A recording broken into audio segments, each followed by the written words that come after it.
Good morning everyone. तो last class हमने start किया था chapter number 5, various types of forces. ठीक है, चलिए।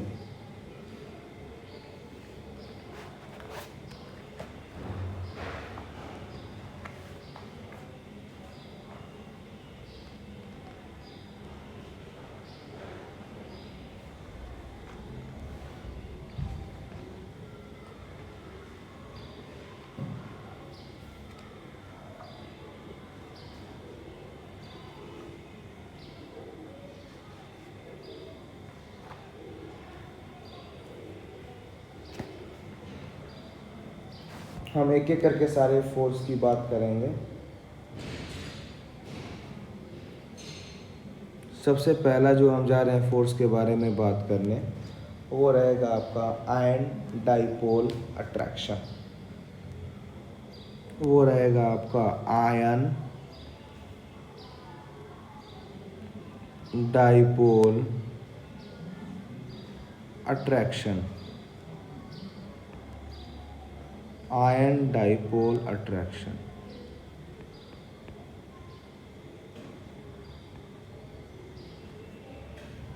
अब ये फोर्स कैसे होता है? ये जो फोर्स होता है वो एक आयन प्लस एक पोलर मॉलिक्यूल्स के बीच में होता है। आयन डाइपोल अट्रैक्शन एक आयन एंड एक पोलर मॉलिक्यूल के बीच में होता है। एक आयन एंड एक पोलर मॉलिक्यूल के बीच, जैसे मान लो कि अगर हम आयन में ले लेते हैं Na प्लस और पोलर मॉलिक्यूल में ले लिए H2, तो क्या होगा? Na यहाँ पर प्लस चार्ज है और जब इसको वाटर सराउंड करेगा तो डेफिनेटली माइनस वाला पार्ट Na के प्लस जाएगा। अगर वाटर को हम ऐसे दिखाते हैं माइनस प्लस, तो माइनस वाला पार्ट क्या करेगा? सोडियम को सराउंड करेगा। देख रहे हो?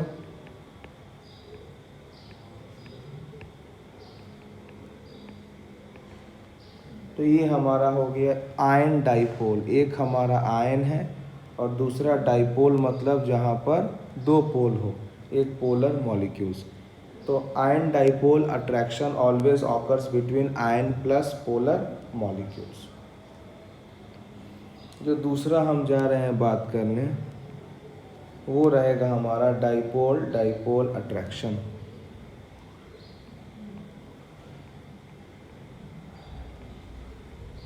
Dipole dipole attraction.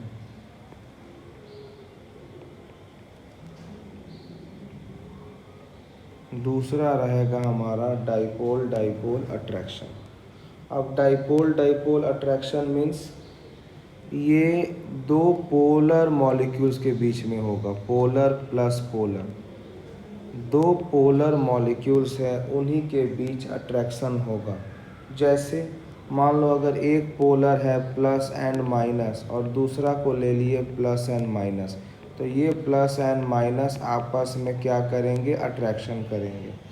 तो यानी डाइपोल डाइपोल अट्रैक्शन जो होता है ये polar molecule plus polar molecule के बीच में ही होता है। नेक्स्ट हम बात कर रहे हैं इन ion induced dipole attraction. Ion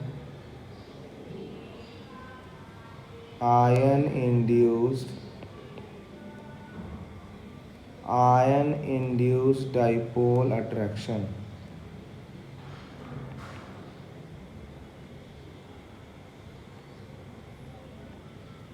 ion induced dipole attraction ये क्या होता है बेटा?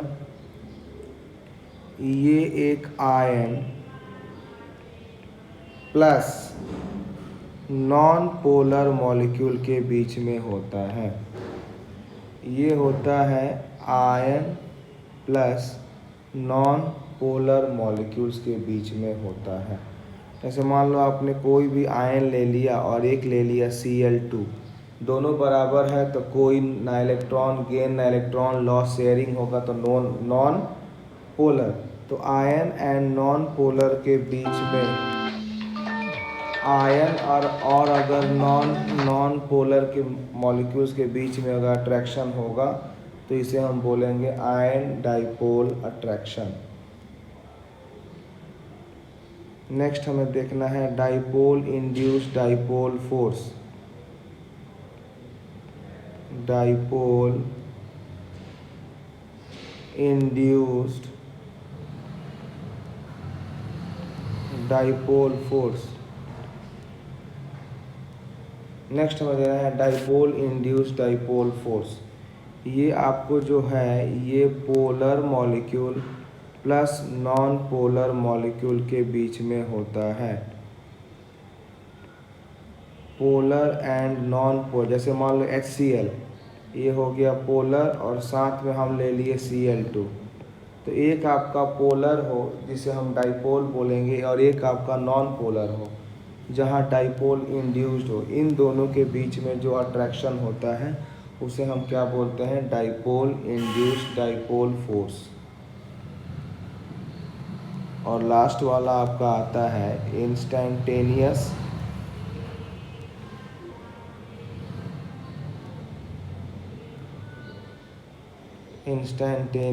Dipole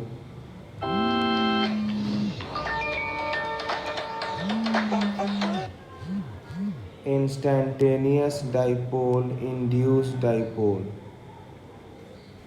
instantaneous dipole induced dipole. इसमें क्या होता है, दोनों आपके होते हैं नॉन पोलर मॉलिक्यूल्स। दोनों के दोनों आपके क्या होते हैं, non polar plus non polar molecules के बीच में कंपाउंड होते हैं। जैसे एक हम H2 ले लिए और दूसरा H2, दोनों नॉन पोलर हैं। इनके बीच में जो डाइपोल होते हैं उसको हम क्या बोलते हैं, instantaneous dipole induced dipole. Clear है। नेक्स्ट हमें जो फोकस करना है वो होता है हाइड्रोजन बॉन्डिंग, जो हमने केमिकल बॉन्ड में ही पूरा कर चुका है। नेक्स्ट हमारा जो आता है वो है hydrogen bonding.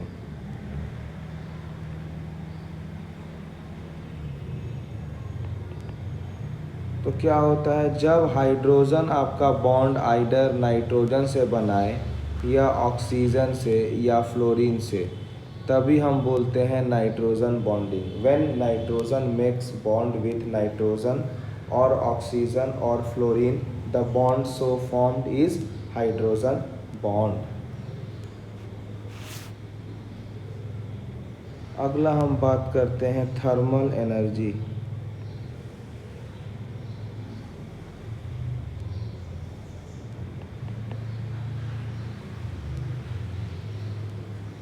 Next we are going to focus on thermal energy. Thermal energy क्या होता है बेटा? Thermal energy, it is the energy, it is the energy of a body, it is the energy of a body arising, it is the energy of a body arising from motion of its atoms or molecules।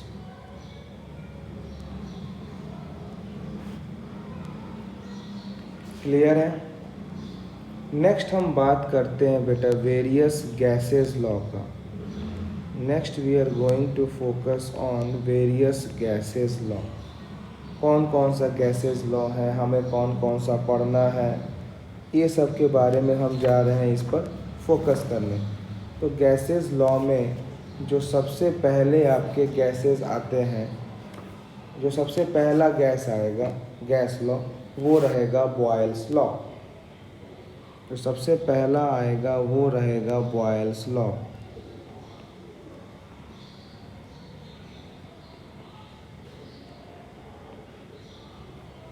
Now what is Boyle's law? Boyle's law क्या होता है? ठीक है, सबसे पहले एक scientist है जिनका नाम था Robert Boyle, ROBERT, Robert boil.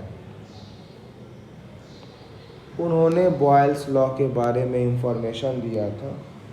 और एक्चुअली ये जो बॉयल्स लॉ था इसमें प्रेशर वॉल्यूम का, ये जो बॉयल्स लॉ था इसमें क्या था, प्रेशर वॉल्यूम का रिलेशनशिप था।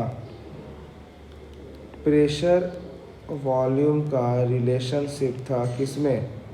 बॉयल्स लॉ में। तो अगर मैं रॉबर्ट बॉयल्स के अनुसार अगर बॉयल्स लॉ को डिफाइन करूं तो ये पूरे प्रोसेस एट कांस्टेंट टेम्परेचर में हुए थे। पूरे प्रोसेस क्या हुए थे? एक कांस्टेंट टेम्परेचर में हुए थे। तो हम क्या बोल सकते हैं कि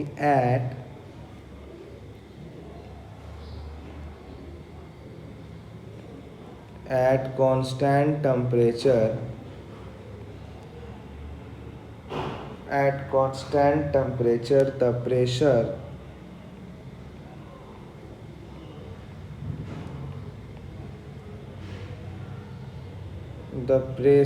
of a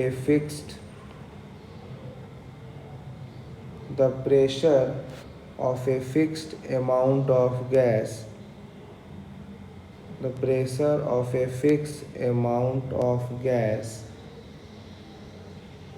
varies inversely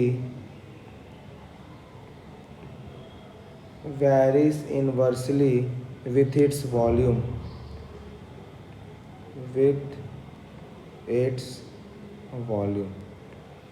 इसी को हम क्या बोलते हैं? Boyle's law. अगर हम इसका मैथमेटिकल रिलेशन लिखें तो इन्वर्सली मतलब pressure is inversely proportional to volume. लेकिन क्या था यहाँ पर कि टेम्परेचर एंड एन मतलब अमाउंट ऑफ सब्सटेंस, ये दोनों हमारा कांस्टेंट था। यानी अगर हम पहला इक्वेशन से अगर हम प्रोपोर्शनल को हटाएं तो हम क्या लिख सकते हैं? Pressure is equal to constant K1 into 1/V। ये हमारा इक्वेशन हो गया किसका बेटा? बॉयल्स लॉ का। अब मान लीजिए कि अगर ये तो एक था, अगर हमारे पास दो गैस है, एक गैस A है और एक गैस B है, तो हम क्या लिख सकते हैं? मान लो पहला गैस का प्रेशर हमने P1 कर दिया, is directly proportional to 1/V1, और दूसरा को कर दिया P2 directly proportional to 1/V2। अब दोनों हटाएं तो क्या बना? P1 is equal to K 1/V1 और ये हो जाएगा P2 is equal to K 1/V2। मतलब यहाँ क्या लिखेंगे हम कि P1 V1 is equal to K और यहाँ पर हो जाएगा P2 V2 is equal to K। अब क्या देख रहे हो कि दोनों राइट हैंड साइड इक्वल है, तो हम क्या लिख सकते हैं? P1 V1 बराबर P2 V2। बहुत लोग के मन में डाउट होगा, सर आपने प्रोपोर्शनल में K1 K2 क्यों नहीं लिखा? बेटा वो आपका प्रोपोर्शनल कांस्टेंट है, किसी भी कंडीशन में वो K1 K2 नहीं, वो K का K ही रहेगा। क्लियर है? चलिए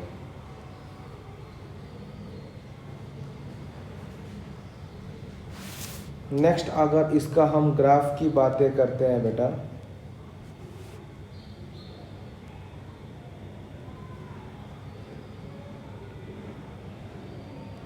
प्रेशर वर्सेस वॉल्यूम का, तो ये इन्वर्सली प्रोपोर्शनल है। मेरा ग्राफ कुछ ऐसे बनेगा। और अगर हम ग्राफ बात करते हैं प्रेशर वर्सेस 1/वॉल्यूम, तो ये डायरेक्टली प्रोपोर्शनल है, ये ऐसे बनेगा। ग्राफ इम्पॉर्टेंट है। अब आप बोलोगे सर ये, अब देखो आपने जो लिखा है pressure is equal to constant 1/V, this is the equation of y is equal to mx, straight line passing through origin. और यहाँ पर क्या है, pressure is equal to K1/V। This is the equation of rectangular hyperbola. इसीलिए उस case में curve गया और जहाँ पर y इक्वल टू mx है वहाँ पर इसने क्या फॉलो कर लिया, स्ट्रेट लाइन। क्लियर। नेक्स्ट आपका एक टर्म आता है, what is isotherm. What do you mean by isotherm. देखिए आइसो का तो मीनिंग सिखाए थे, आइसो का मीनिंग होता है सेम और थर्म का मीनिंग होता है टेम्परेचर।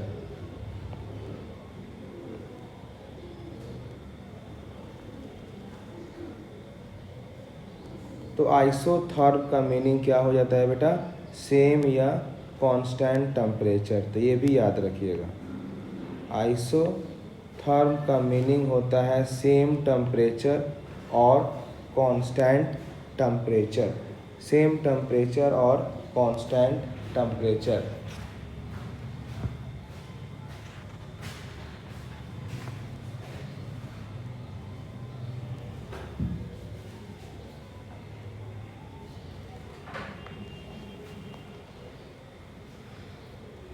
सेकंड जो हम बात करेंगे वो रहेगा चार्ल्स लॉ। सेकंड जो हम बात करेंगे वो रहेगा चार्ल्स लॉ।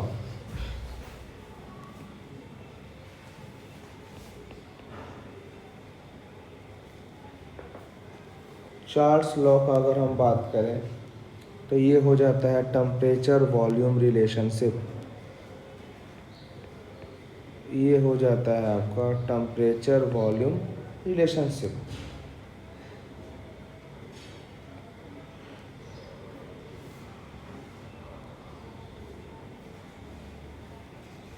चार्ल्स लॉ क्या बोलते हैं कि at constant pressure, at constant pressure volume of A,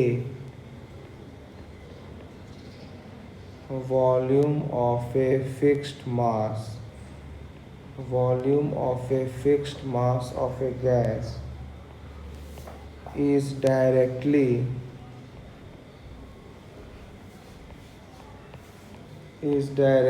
proportional to its absolute temperature।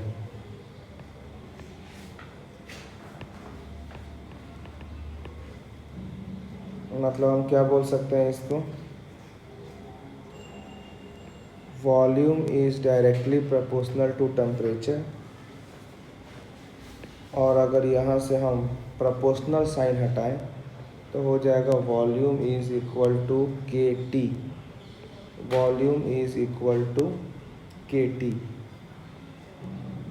अगर हम इसका टेम्परेचर ग्राफ बनाते हैं वॉल्यूम वर्सेस टेम्परेचर का, तो ये क्या हो गया, V इक्वल टू KT हुआ कि नहीं हुआ। तो ये क्या फॉलो किया, Y इक्वल टू mx। मतलब ये है स्ट्रेट लाइन जहाँ C 0 है, तो ग्राफ कैसे बनेगा, ऐसे ग्राफ बनेगा कि नहीं।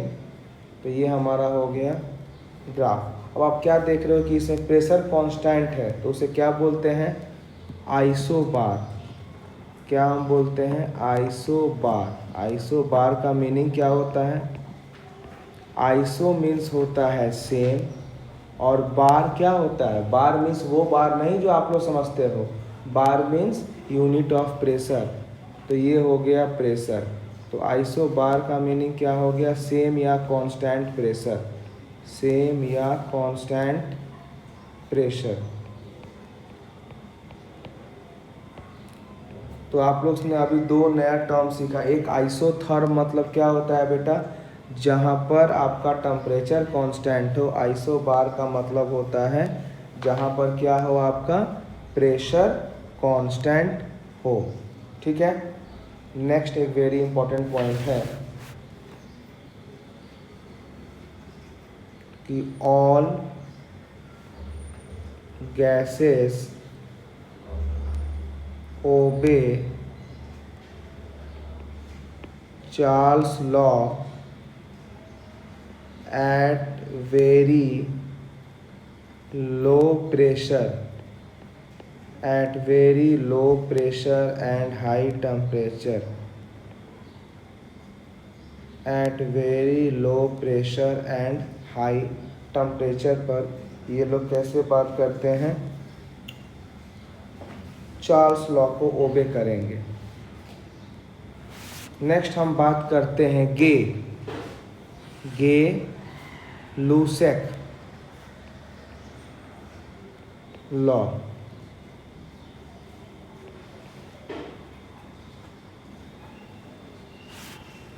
गे लूसेक क्या बोलते हैं कि at constant volume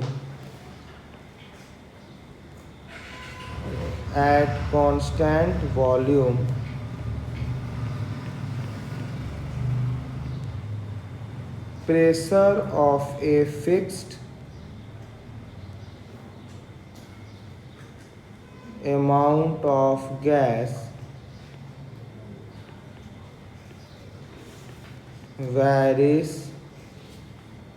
directly with the temperature.